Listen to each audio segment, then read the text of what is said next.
تیرے حرم کی کیا بات مولا، تیرے حرم کی کیا بات مولا۔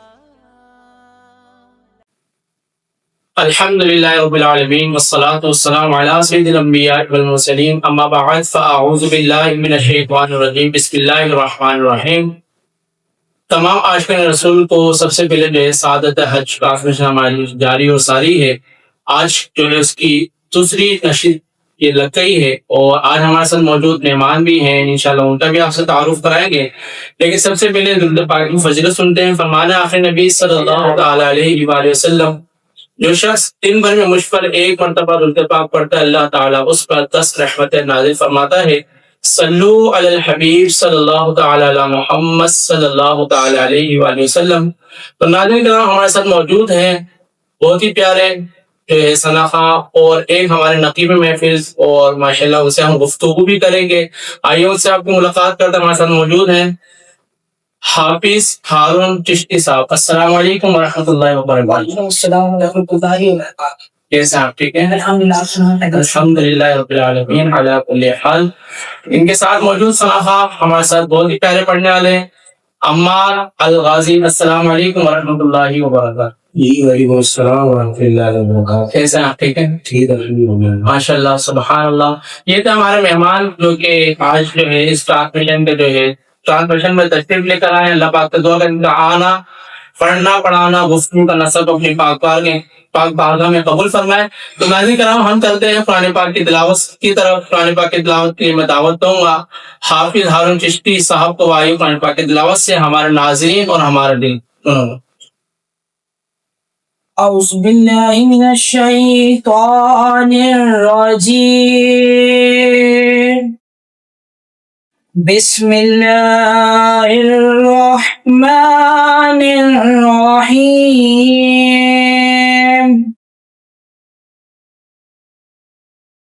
لنخرج به حبا ونباتا وجنات الفافا، إن يوم الفصل كان ميقاتا،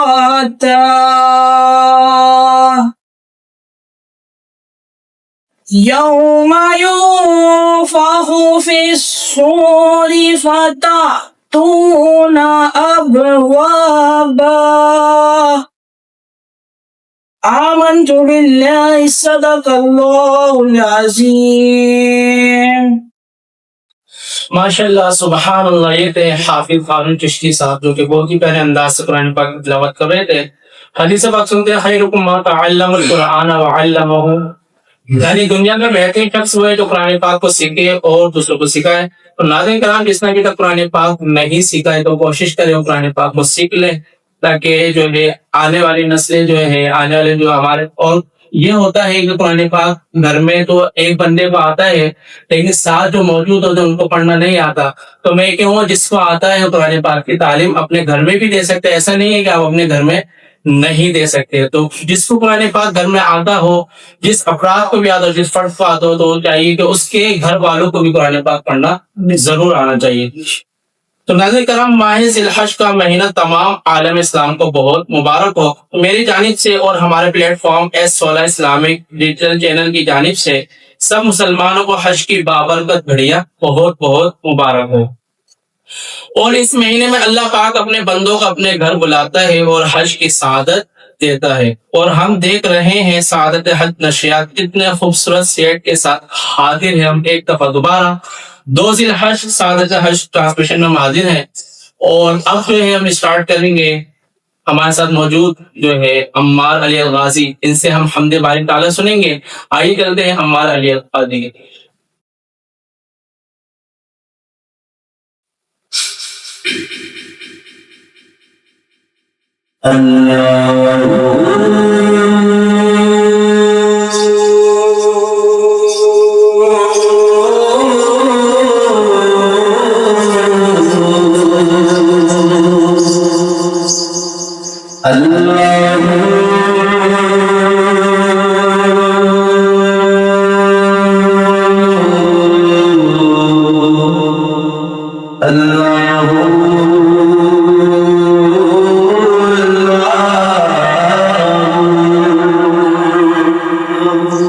بگڑ سارے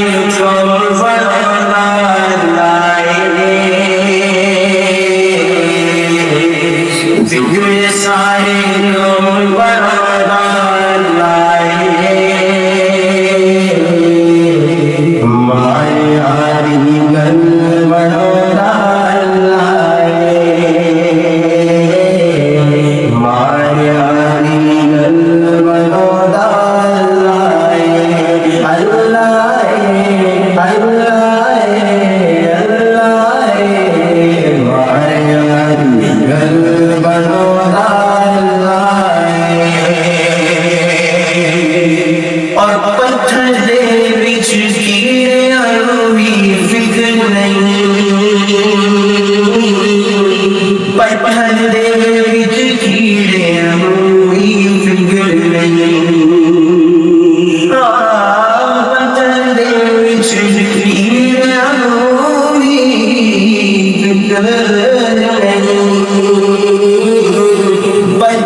ماشاءاللہ سبحان اللہ. یہ تھے عمار علی الغازی جو کہ بہت ہی پیارے انداز سے جو ہے حمد باری تعالیٰ پڑھ رہے تھے. اللہ پاک سے تو اللہ پاک یہی حمد جو ہے ان کو مکہ مکرمہ کے سامنے بیٹھ کر پڑھنے کی توفیق عطا فرمائے. آمین بجاہ النبی الامین صلی اللہ تعالی علیہ وآلہ وسلم. ناظرین کرام، آپ کو پتہ ہے یہ مہینہ حج کا مہینہ ہے اور اس میں بہت سے جو ہے مسلمان اور بہت سے عاشقان رسول جو ہے حج کے لیے سفر کرتے ہیں مکہ مکرمہ اور مدینہ منورہ کے لیے. تو ناظرین کرام، اس میں میں کہوں گا حج تو بندہ مکہ مکرمہ میں کرتا ہے، لیکن جب تک مدینہ نہیں جاتا تک اس کا حج قبول ہی نہیں ہوتا. تو اس کو مدینہ بھی ضرور جانا چاہیے. تو آئیے حج کے حوالے سے کچھ باتیں سنیں گے. مقبول حج کا ثواب دلانے والا کام آئیے سنتے ہیں. اللہ پاک کے پیارے رسول صلی اللہ تعالی علیہ وآلہ وسلم نے ارشاد فرمایا، جب اولاد اپنے ماں باپ کی طرف رحمت کی نظر کرے تو اللہ پاک اس کے لیے ہر نظر کے بدلے حج مبرور یعنی مقبول حج کا ثواب لکھتا ہے. صحابہ کرام علیہم رضوان نے عرض کی، اگرچہ دن میں 100 مرتبہ نظر کرے؟ فرمایا، نعم اللہ اکبر و اطیب، یعنی ہاں اللہ سب سے بڑا ہے یعنی سب سے زیادہ پاک ہے. یقیناً اللہ پاک اسے 100 یعنی جتنی مرتبہ نظر کرے گا یا وہ 100 ہو یا 1000 ہو اتنی مرتبہ اس کو حج کا ثواب عنایت اللہ پاک عطا فرمائے گا. یقیناً ماں باپ کا درجہ بہت بڑا ہے. ان کی دعائیں اولاد کے حق میں مقبول ہوتی ہیں. بس انہیں خوش رکھیں, خوب خدمت کر کے ان کی دعائیں لیجیے. ان کی خوشی ایمان کی سلامتی اور ان کی ناراضی ایمان کی بربادی کا باعث ہو سکتی ہے. ماں باپ کا فرمانبردار اور شاد و آباد رہتا ہے. دنیا میں جہاں کہیں رہے اپنے ماں باپ کی دعاؤں کا فیض اٹھاتا رہے. یعنی کہ جو فرما بردار ہوتا ہے وہ ہر جگہ کامیاب ہوتا ہے, اور جو نافرمان ہوتا ہے اس کو کہیں نہ کہیں چوٹ لگتی ہے تو پھر وہ یاد آتا ہے کہ کاش میں جو ہے اپنے ماں باپ کا جو فرما بردار ہوتا تو آج یہ سیکھ میرے ساتھ نہیں ہوتا. تو ناظرین کرام ہمارے ساتھ موجود ہیں حافظ ہارون چشتی صاحب. آئیے ان کی طرف چلتے ہیں, ان سے ہم کچھ گفتگو کریں گے. تو آپ سے جو ہے سب سے پہلے سوال یہ ہوگا کہ جو گناہگار بندہ ہوتا ہے وہ اولیاء کرام کی صحبت کیسے پائے اور اولیاء کرام کی طرف کیسے راغب ہو؟ جی آپ کا سوال ماشاءاللہ پیارا ہے. اللہ والوں کے قریب ہونا ہے کہ نیت پہلے تو دل میں ہونی چاہیے, اور پہلے تو سب سے پہلے آپ کی نیت یہ ہو کہ آپ توبہ استغفار کریں, کیونکہ توبہ استغفار بندہ جب ہی کرتا ہے جب اس میں اللہ کے قریب ہونا ہوتا ہے. کیونکہ آپ نے وہ مشورہ سنا ہوگا کہ اللہ اللہ کیے جانے سے اللہ نہ ملے, اللہ والے ہوتے ہیں جو اللہ سے ملا دیتے ہیں. تو اسی کال پہ ایک واقعہ ہے کہ ایک شخص تھا جس نے 99 قتل کیے. 99 قتل کرنے کے بعد وہ ایک میر کے پاس پہنچا, اور میر کے پاس پہنچنے کے بعد اس نے کہا کہ مجھے توبہ کرنی ہے, توبہ استغفار کرنی ہے, تو مجھے آپ طریقہ بتائیں کہ میں کس طرح توبہ کروں اور اللہ کی بارگاہ اللہ کے حضور پیش ہوں. تو میر نے کہا کہ 99 قتل کیے ہیں, اور ظاہر سی بات ہے ایک قتل تو بہت بڑا ہوتا ہے. اس نے 99 قتل کیے, اور 99 قتل کرنے کے بعد میر نے کہا کہ تیری توبہ قبول نہیں ہو. تو اس نے کہا 99 قتل کیے, ایک قتل اور کر دیتے ہیں. تو اس نے ایک قتل اور میر کا کر دیا. پھر وہ اسی طرح پہنچا مسجد کے امام کے پاس. امام صاحب کی بارگاہ میں جب حاضر ہوا تو کہنے لگا کہ امام صاحب میں نے 100 قتل کیے, اب میری بخشش ہو سکتی ہے؟ اگر میں اللہ کی بارگاہ میں جھکوں اور مغفرت طلب کروں تو میری مغفرت ہو سکتی ہے؟ تو امام صاحب نے فرمایا کہ یہ اس کے جواب تو میں آپ کو دے نہیں سکتا, آپ اللہ والوں کی بستی ہے قریب میں, آپ وہاں چلے جائیں, آپ کو وہ جواب دے دیں گے. تو وہ چل رہا آدمی اللہ والوں کی بستی میں جانے لگا. تو کچھ راستے میں تھا, اس کا انتقال ہو گیا. جب اس کا انتقال ہوا تو عذاب کے فرشتے بھی آ گئے, عذاب کے فرشتے بھی آئے اور نیک فرشتے بھی آ گئے. نیک فرشتے بھی آئے, اور عذاب کے فرشتے جو تھے اس کو لے جا رہے ہیں ڈائریکٹ جہنم میں, اور جو نیک فرشتے تھے اس کو جنت کی طرف لے کر جا رہے تھے. تو نیک فرشتوں نے کہا کہ اس کو جہنم میں کیوں لے کے جا رہے ہو؟ یہ تو نیت دے کر نکلا تھا کہ توبہ استغفار کروں گا اور اللہ کی بارگاہ میں معافی حضور پیش ہوں گا. تو عذاب کے فرشتوں نے کہا کہ اس نے 100 قتل کیے ہیں, اس پہ جہنم واجب ہو چکی ہے. اور ظاہر سی بات ہے ایک قتل انسان کا جہنم میں لے جانے والا کام, انسانیت کی قتل ہو جاتی ہے. 100 قتل اس نے کیے. تو یہ سوال پھر فرشتوں نے کہا کہ جواب جو ہے اللہ تعالیٰ کی بارگاہ میں جاتے ہیں اس سوال کو لے کر.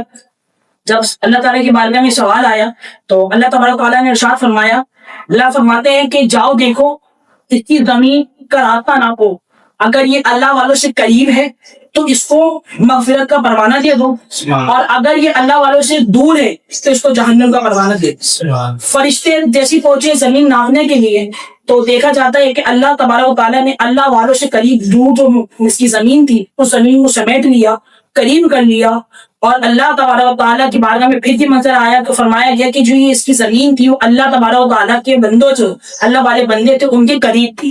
تو اللہ تعالیٰ نے فرمایا ارشاد باری تعالیٰ اللہ کا ہے کہ جو اللہ والوں کے قریب ہوتا ہے سمجھو میرے قریب ہوتا ہے. اللہ تبارک و تعالیٰ نے اس موضوع کو رکھتے ہوئے اس کے گناہ معاف کر دیے اور اس کو جنت الفردوس میں اعلیٰ مقام ہوتا ہے. سبحان اللہ, سبحان اللہ.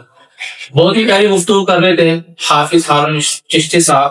اللہ پاک ان کی گفتگو کرنا اپنے پاک کلام میں قبول فرمائے, اور جو ناظرین ہماری یہ گفتگو سن رہے تھے اللہ پاک ان کو عمل کی توفیق عطا فرمائے, اور ہمیں اس میں عمل کرنے کی توفیق عطا فرمائے, اور اس کو آگے فارورڈ کرنے کی توفیق عطا فرمائے. تو ناظرین کرام ہمارے ساتھ موجود ہیں ثنا خان جو کہ آپ ابھی سن چکے ہیں, ان کے حمد باری تعالیٰ. آئیے ان کی طرف دوبارہ چلتے ہیں, اب ان سے انشاءاللہ ہم سنیں گے نعت شریف. آئیے چلتے ہیں عمار علی الغازی.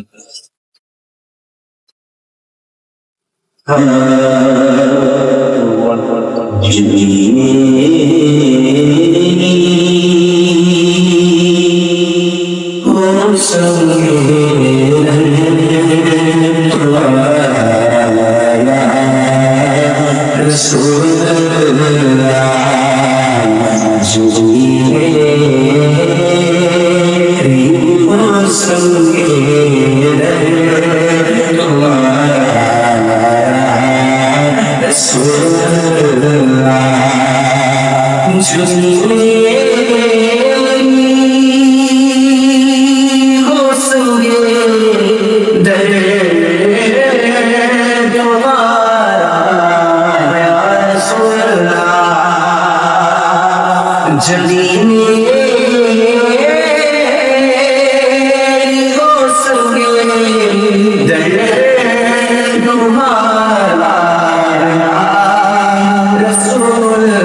ماشاءاللہ سبحان اللہ. یہ تھے عمار علی الغازی جو کہ بہت ہی پیاری آواز کے ساتھ جو یہ حضور صلی اللہ تعالی علیہ وسلم کی تعریف کر رہے تھے. اللہ پاک یہی تعریف حضور کے در پر ان کو کرنے کی توفیق عطا فرمائے. آمین. تو حج کے حوالے سے ہم کچھ باتیں سن رہے تھے. آئیے حج کا ثواب پانے کا ایک اور عمل میں آپ کو بتاتا چلوں. نبی کریم صلی اللہ تعالی علیہ وآلہ وسلم کا فرمان عالی شان ہے جو طہارت یعنی وضو یا غسل کر کے اپنے گھر سے فرض نماز کے لیے نکلا اس کا اجر ایسا ہے جیسا حج کرنے والے محرم یعنی احرام باندھنے والے کا، اور جو جاش کے لیے نکلا اس کا اجر عمرہ کرنے والے کی مثل ہے. اور ایک نماز سے دوسری نماز تک کے دونوں کے درمیان میں کوئی لغویات نہ ہو علیجین میں لکھی جاتی ہے، یعنی درجہ قبول کو پہنچتی ہے. حضرت مفتی یار خان رحمۃ اللہ تعالی علیہ حدیث پاک کے اس حصے جو طہارت یعنی وضو یا غسل کر کے اپنے گھر سے فرض نماز کے لیے نکلا اس کا اجر ایسا ہے جیسا حج کرنے والے محرم یعنی احرام باندھنے والے کا. کہتے ہیں میرات المناجی جلد 1 صفحہ 449 پر فرماتے ہیں کیونکہ حاجی کعبے میں جاتا ہے اور یہ مسجد میں، یعنی کہ حاجی جو ہے وہ حج کرنے کے لیے کعبے میں جاتا ہے اور نمازی نماز پڑھنے کے لیے مسجد میں جاتا ہے، یہ دونوں اللہ کے گھر ہیں۔ حاجی حج کا احرام باندھتا ہے اور یہ نماز کی نیت سے گھر سے نکلتا ہے، اور جیسے کہ حج خاص تاریخوں میں ہوتا ہے مگر حاجی گھر سے نکلنے سے لوٹنے تک ہر وقت اجر پاتا ہے، ایسے ہی نماز کی جماعت اگرچہ خاص وقت میں ہوگی مگر نمازی کے نکلنے سے لوٹنے تک نمازی سے یعنی کہ نماز جب وہ پڑھنے کے لیے جائے گا جب تک اور اس کے لوٹنے تک اللہ کی رحمت میں ہی رہتا ہے۔ مزید ارشاد فرماتے ہیں خیال رہے کہ نماز، چاشت اور دیگر نوافل اگرچہ گھر میں افضل ہے لیکن اگر گھر کے مشاغل، بچوں یعنی کہ شور کی وجہ سے مسجد میں پڑھے تو بھی بہتر، یہاں یہی مراد ہے۔ تو ناظرین ہمارے ساتھ جو ہے حافظ ہارون چشتی صاحب موجود ہیں اور ان سے بھی ہم نے سوال بھی کیا تھا، انہوں نے گفتگو بھی کری۔ آئیے ان سے دوسرا سوال لیتے ہیں، آئیے ان کی طرف چلتے ہیں دوبارہ۔ حافظ ہارون چشتی صاحب آپ سے سوال یہ ہے کہ نماز کا فرض ہوئی، اس حوالے سے کچھ بتائیے۔ اور بہت سے جو ہمارے دوست احباب ہوتے ہیں، رشتہ دار ہوتے ہیں اور ایسے لوگ ہوتے ہیں جو جانور یعنی کہ قربانی کے لیے جو جاتے ہیں جانور لینے کے لیے، اور وہاں جا کر جو ہے تفریح بھی کرتے ہیں سیر اور اس کے بعد جو ہے وہ جانور چلے لے کر بھی آ جاتے ہیں، اللہ پاک ان کی قربانی کرنا قبول فرمائے۔ لیکن اس دوران جو ہے بہت سے لوگوں کی جو ہے جاتے ہیں رات کے ٹائم، ان کی اس دوران فجر کی نماز بھی آتی ہے اور بہت سو کی عشاء کی نماز بھی آتی ہے، اس کو چھوڑ دیتے ہیں۔ اس حوالے سے آپ ناظرین کو کیا بتائیں؟ اشرف آپ کا سوال بہت اچھا ہے۔ نماز دیکھیں جیسے سب کو پتا ہے، نماز معراج کی رات سرکار دو عالم صلی اللہ علیہ وسلم کو تحفہ دیا گیا، اللہ کی بارگاہ میں آپ تشریف لے کر گئے اور اللہ نے 50 نمازوں کو تحفہ دیا تھا۔ تو جس کو سرکار دو عالم صلی اللہ علیہ وسلم کا ہم پہ کرم ہے، الحمدللہ، حضور کا کرم نہ ہوتا تو آج ہم لوگ پہ 50 نمازیں فرض ہوتی، تو سرکار کا کرم ہے کہ 5 نمازیں ہم لوگ کو ملی ہیں الحمدللہ۔ اور جس طرح آپ کی بات صحیح ہے کہ جانور لینے جا رہے ہیں اپنی نماز چھوٹ جاتی ہے۔ آج کل کا نوجوان کا طبقہ یہی ہے کہ جیسے جانور لینے جا رہے ہیں اپنے جانور کو، پھر آپ اگر نماز چھوٹ رہی ہے تو اس سے بہتر یہ کہ آپ کوئی قریبی مسجد دیکھ کر اپنی فرض نماز ادا کر لیں، اور فرض نماز ادا نہیں ہو پا رہی، آپ کے گلے سے نکل چکی ہے تو ظاہر سی بات ہے فرض نماز چھوڑنا بھی گناہ ہے اور گناہ میں شمار ہوتا ہے۔ تو آپ سے بہتر یہی ہے کہ آپ فرض نماز پڑھ لیں۔ فرض نماز پڑھنے کے بعد اگر قربانی کا جانور لینے جا رہے ہیں، جیسے آپ نکل گئے ہیں، عشاء کی نماز پڑھی ہے تو آپ نکل گئے، کوشش کریں کہ فجر سے پہلے آپ کی واپسی ہو جائے۔ اور اگر آپ کی فجر سے پہلے واپسی نہیں ہوتی ہے تو وہاں پر بھی کوئی مسجد ہوگی، لازمی نہیں ہے کہ اگر آپ کہیں جا رہے ہیں جانور لینے جا رہے ہیں تو وہاں مسجد نہیں ہوگی، وہاں پر کوئی ایسی نماز کا پڑھنے کا کوئی جگہ نہ ملے، تو آپ کوشش کریں کہ نماز پہلے لڑے، کیونکہ سرکار دو عالم صلی اللہ علیہ وسلم نے ارشاد فرمایا جو مومن نماز پڑھتا ہے سمجھو میری آنکھوں کو ٹھنڈک ملتی ہے۔ اگر ہم حضور کی آنکھوں کو ٹھنڈک نہ دیں تو فائدہ ہمارے مومن ہونے کا۔ اب مثالی طور پہ ہم قربانی کا جانور لینے جا رہے ہیں اور قربانی کا جانور ہم نے سودا کر لیا ہے، ٹھیک ہے، سودا کر لیا اور ہم نے اس کو پیسے نہیں دیے، جانور لے آئے، تو کیا وہ اپنا جانور دے دے گا؟ نہیں دے گا حافظ صاحب وہ اپنا جانور، کیوں؟ کیونکہ اس نے پیسے لینے ہیں۔ اب جب تک حضور کی بارگاہ میں ہم لو نہیں لگائیں گے، طلب نہیں لگائیں گے، حضور پہ وسیلہ دے دے کے دعائیں نہیں مانگیں گے، آپ کی صدقہ خیرات نہیں مانگیں تو مدینے کا بلاوا ہمیں آئے گا نہیں۔ ہمیں نماز جب تک ہم پڑھیں گے نہیں، اللہ کے حضور پیش نہیں ہوں گے، تو آپ بتائیں کہ ہم مدینہ منورہ جا سکتے ہیں؟ نہیں جا سکتے۔ اس سے بہتر یہ ہے کہ آپ اپنی نمازوں کی پابندی کریں، ہو سکے تو 5 وقت کی نماز باجماعت پہلی صف میں ادا کرنے کی توفیق عطا فرمائے۔ نوجوان جتنے طبقہ ہمارا چل رہا ہے عروج پر کہ نمازیں چھوٹ رہی ہیں، آج کل دیکھا ہوگا کہ شادی خانہ آبادی اتنی آباد ہوئی نہیں ہے کہ وہاں پر آپ کو زیادہ نوجوان طبقہ ملے گا، مسجدوں میں نوجوان طبقہ آپ کو بہت کم ملتا ہے۔ اللہ پاک سے دعا کرتے ہیں اللہ پاک ہم سب کو 5 وقت کی نماز پڑھنے کی توفیق عطا فرمائے اور ہمیں مسجد آباد کرنے کی توفیق عطا فرمائے۔ آمین آمین بجاہ نبی امین صلی اللہ علیہ وسلم۔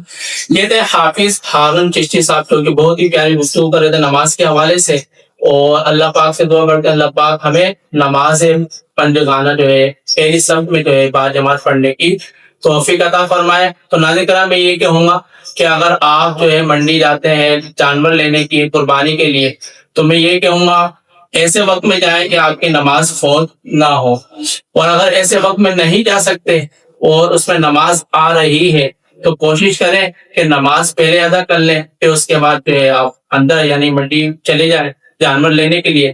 لیکن اس کا خاص خیال رکھیں کہ نماز ضروری ہے، نماز فرض ہے، اس کا ہم سے پوچھا جائے گا۔ اور قربانی کا ہم سے پوچھا جائے گا، لیکن قربانی ہماری جو سفر ہے وہ ہے جنت کا، جنت کا سفر ہے. اس پہ بیٹھ کے ہم نماز سوال تو نماز کا سب سے پہلے ہوگا نا.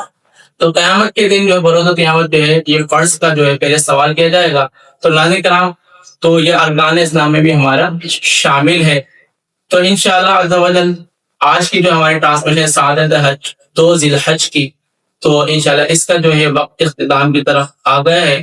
اور جو ناظرین ہمارے چینل پہ دیکھ رہے ہیں سعادت حج ٹرانسمیشن، اور ہمارے جو ہے S16 اسلامک ڈیٹیل چینل جو ہے اس کو لائک بھی کیجیے اور اس کو فالو بھی کیجیے، اور یوٹیوب چینل کو سبسکرائب بھی کیجیے تاکہ ہر آنے والی ویڈیو آپ تک سب سے پہلے پہنچ جائے.